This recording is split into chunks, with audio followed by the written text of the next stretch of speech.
Oh, you know what? I need to get logged in on my chat, actually. Let's go do that. Oh, there we are. We're live. How's it going, everyone? Happy Monday. What's up, Tiger? Hey, what's going on? I'm just getting my mutes turned off over here real quick. There we go. All right. What's going on, Richard? Not too much. I had a good weekend. And yourself? Yeah, it was a pretty good weekend. Went to the casino, and like I told you earlier, I got up $100. Actually, I got up $200, and then I got down $100. So from plus 200 to minus 300, and then I got, I think, down to minus 150 at one point. Then I had a $200 winner.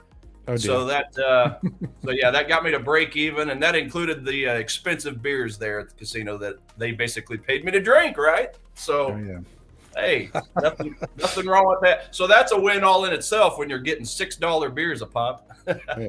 Oh yeah.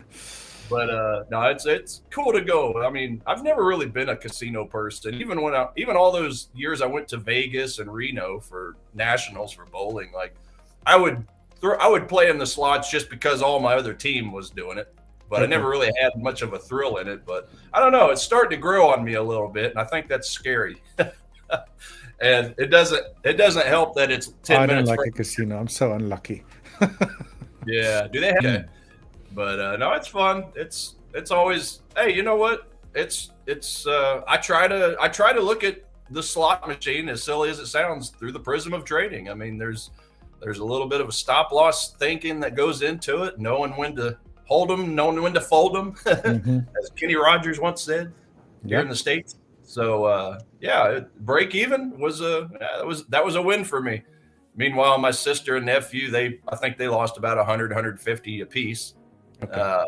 So yeah, they don't quite. I don't think they quite know when to walk away from a machine. So, but that was. I don't like the casino too much. Yeah, that was Saturday, and then just kind of relaxed yesterday. Watched our Kansas City Chiefs fall apart yet again. So it looks like they're probably going to miss the playoffs for the first time in like 12 years, I think. Yeah, they're fading pretty fast, but my Titans won, so they doubled their win total from 1 to 2. So that was good. But today is my mother's birthday, Richard, so I'll be having to give her a call right after the stream and wish her a happy birthday. 71 years old today, I believe. 1954. Yeah, 71. So still kicking and still as ornery as ever. That's where I come from. How about yourself? She raised you well, so you can better phone her. Yeah, that's right. Yep. Yeah, it's a trip getting around my family because we all just crazy, silly, and tell jokes, and everybody is so witty. Like my family, if nothing else, is very witty. Somebody will say something and somebody will just have an immediate comeback that's just hilarious, and that's just where that's where that's where I go from. So good stuff. But awesome. How about yourself? How about your weekend? Chilled, didn't do much. The one boy is still in school. He's finishing on Wednesday. The other one's already on holiday. And then it's going to be pretty cool not waking up too early in the mornings, I suppose. Yeah. One other thing. It's summertime, so the sun's up really early, so it's not that bad. One other thing, Richard. Guess what I got in the mail? Let me know. Ooh, your passport. Got my passport. I've seen that on Facebook. There we go. Oh, okay.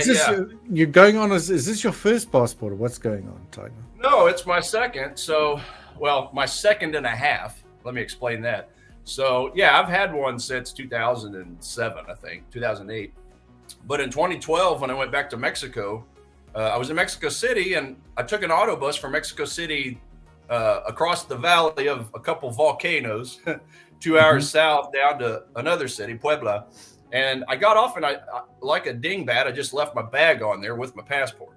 So I had my passport, I had my laptop, I think I had my phone charger in it, and got all the way home, and then came back in a frantic frenzy and realized that it had been taken. So I had to go to the U.S. consulate in Mexico City. They had to print me off an emergency 3-month passport, and I just had to. That whole thing is a rigmarole when you lose your passport. It's just. But surprisingly, Mexico City, it took me less than like 2 or 3 hours from start to finish, and they gave me an emergency passport. So I got a passport quicker in a foreign country than I did my own home country, basically. Jeez. Okay. Yeah. But anyway, no, I had long story short, I finally, I tried to get it renewed. I failed to do it within that 3 months when I got back to the States. So I just let it be for a decade because it's not like I was flying anywhere overseas. And anyway, I finally figured out what I did wrong the first time because they never issued it. I didn't get my money back. At least you're still a citizen. That's all that counts. That's step one. Yeah. So good. Hey, Jaron in the chat, SP King. Good morning, Hey, good morning. Zandre. And Zandre, what's up, buddy? Hey, Welcome back. Welcome back. SP Right, let's King. step into some charts here. I don't know what you're looking at this morning, Tiger. Obviously, the big one's a rate decision on Wednesday, I believe. What time's that coming out? Where are we at here? That's going to be Wednesday at 2:00 p.m. EST, New York City time. Yeah, projecting another quarter point cut. It's interesting because I've been keeping an eye on the CME group tool forever now, and as soon as we had that cut the first time, or the last period I should say, they were projecting pretty highly to drop another quarter point. Well, and then over the next few weeks, it seemed like it dissipated all the way down to, I don't even remember now. It got as low as a 40 or a 30% chance of a rate cut. So then we were all thinking that we're not getting one. And then just like that, it started to slowly grow up. So I think it's around 87, 88% now chance. We'll see. We shall see, but hey, whether they do or don't. What's it, the Australian rate statement today? That's tonight. Tonight. Yeah, tonight we got, that's going to be at 10:30 EST, 10:30 p.m. Yeah. They're projecting to keep it the same. And then, I think we got a couple other ones this week. Let me double check here. Canada, they have theirs on Wednesday morning at 9:45 a.m. Projected to keep it the same at 2.25. And I think we had the Swiss National Bank as well. Yeah, that's Thursday. They're at 0, so they're projecting to keep it the same. There's a lot happening this week, that's for sure. It is, especially Tuesday. Not Tuesday, I'm sorry, Wednesday, as far as Wednesday. The red. For sure. All right, well, that's something to keep an eye on. Definitely. That'll be the hot ticket. Hopefully we don't see sideways markets until then with no trading opportunities. But I know. Kind of like last time. It's sort of the last one of the year, and it's quite a big one actually. So here we go. Not a whole lot today. It's just a few yellow folder events, low impact events. Yep. Yeah. Not a whole lot today. So the first red folder event is tomorrow night here in the States. Cool. Big Dan, what's up? And then SP King's asking if we can check the Euro AUD for him, please. I think that's more of your realm, if you don't mind. Absolutely. Tiger.